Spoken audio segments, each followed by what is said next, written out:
Good morning.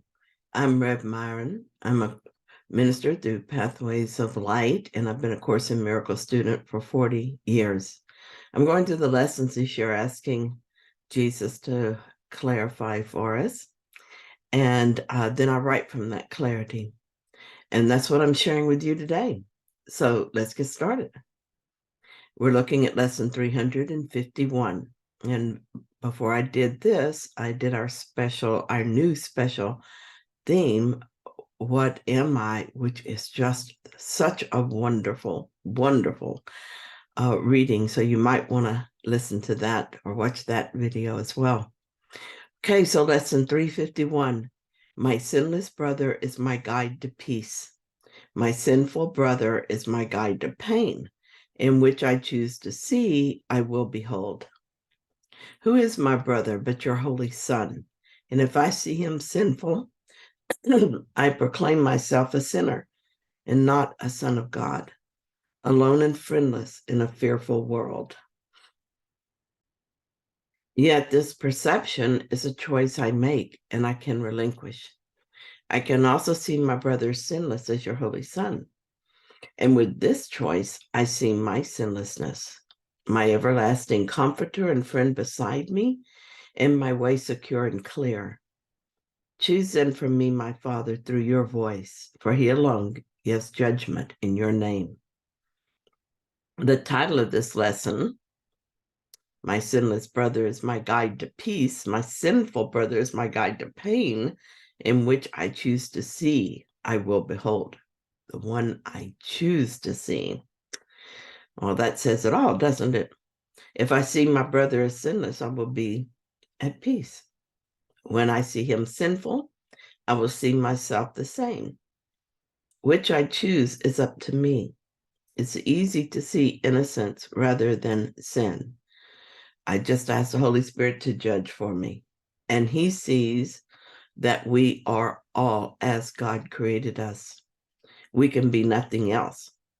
So if I see someone as sinful, it is because I want to see them in that way. I can also change my mind. And when I do, the Holy Spirit will correct my thinking. It is never, ever about the other person.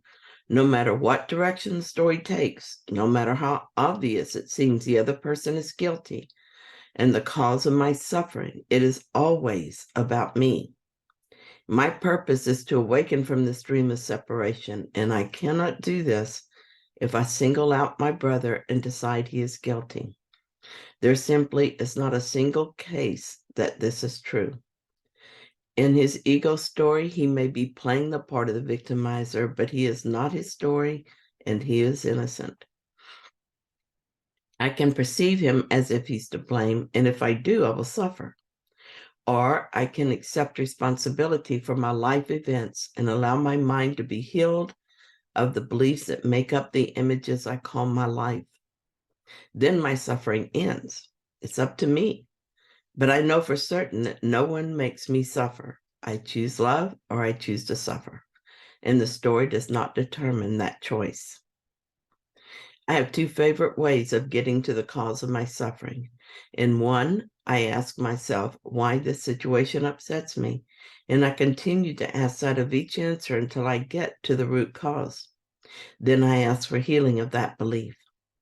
The other process is to realize that the only problem is that I ask the ego what the situation means.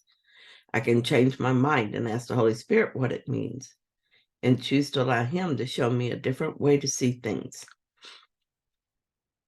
In both processes, I'm being directed away from the story and into my own confused mind so that the problem can be solved at the level it is occurring. Both processes lead me to forgiveness and to peace. I went to my meeting last night for the first time in a few weeks. I was looking around the circle at familiar and new faces, and what I realized is how much I love everyone there.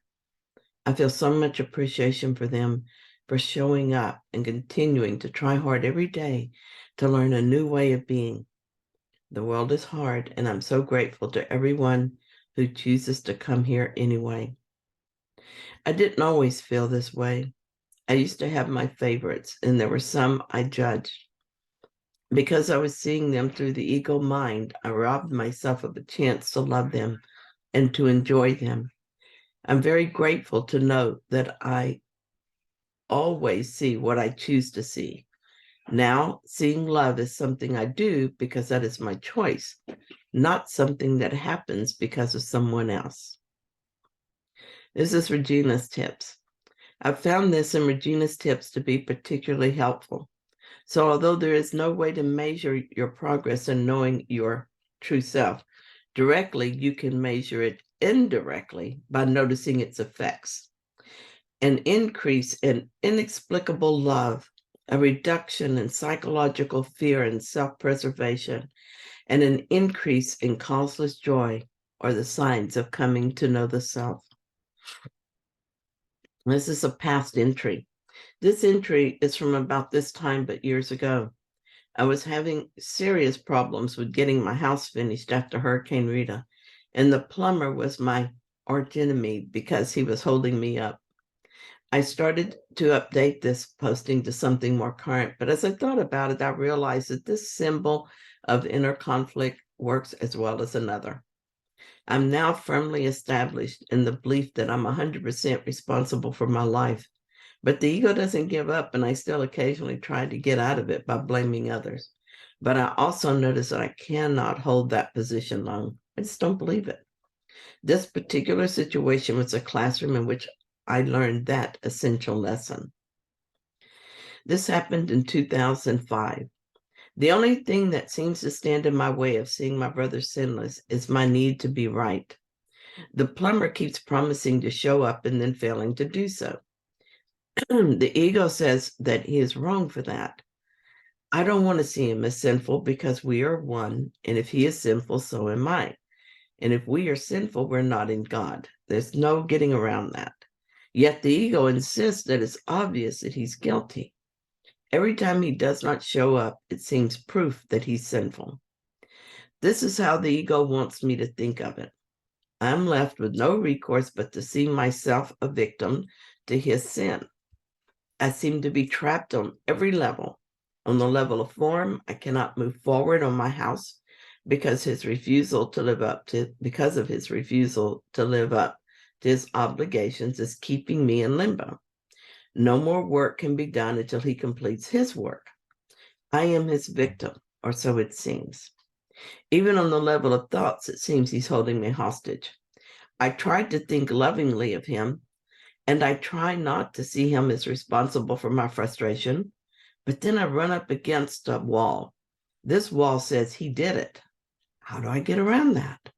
So now he is responsible for my house not being finished, for my hateful thoughts about him, and for my self-condemnation, since obviously his behavior has made it impossible for me to forgive and to see myself as blameless. It's all his fault and I hate him.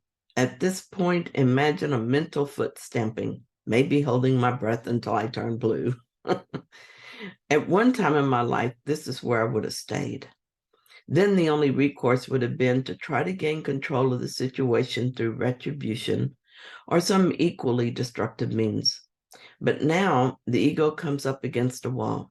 This wall says that anger, blame, and refusal to admit responsibility for my own creations are unacceptable. Seeing myself as a victim is unacceptable. So for a while, it's a stalemate. Sometimes I notice that I'm trying to get the ego thought system I'm trying the ego thought system out again, but then I run into the Holy Spirit wall. I remember that he is innocent, as am I, and there is no compromise in this.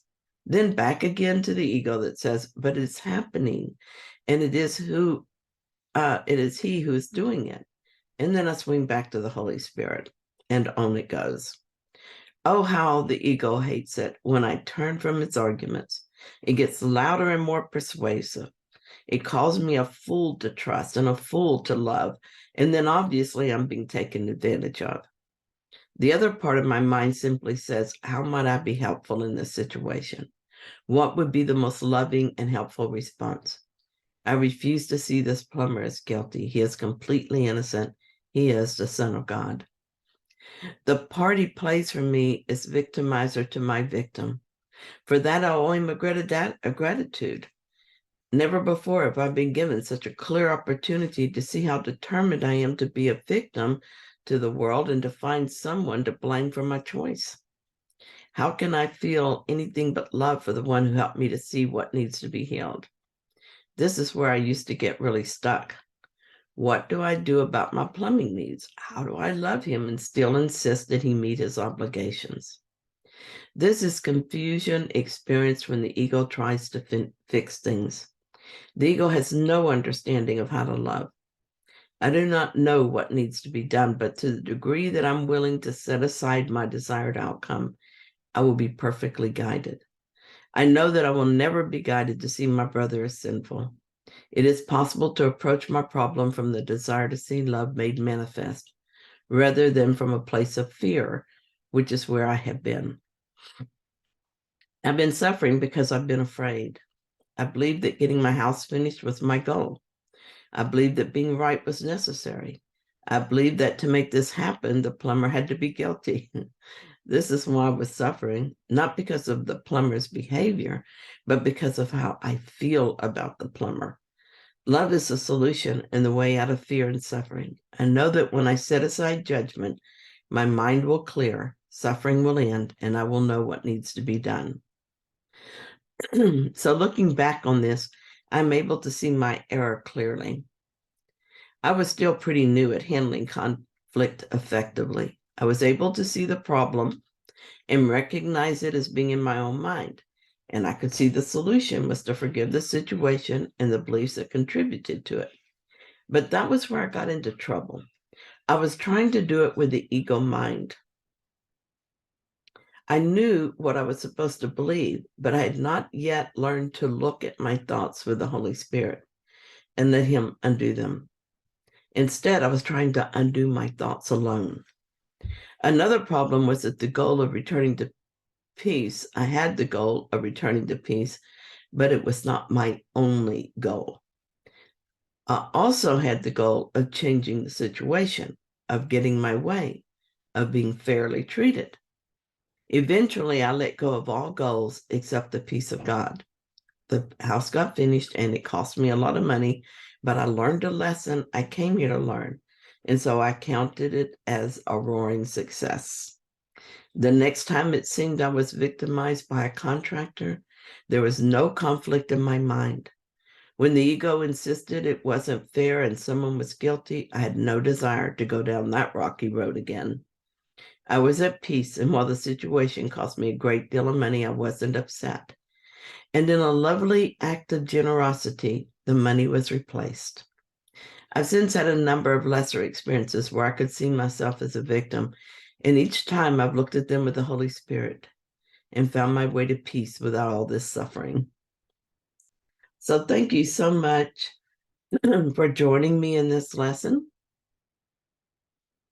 I so appreciate you being here each day to share these lessons with me. If you found this lesson to be helpful, then please like it. And if you haven't yet, please subscribe. And I will be back with another lesson.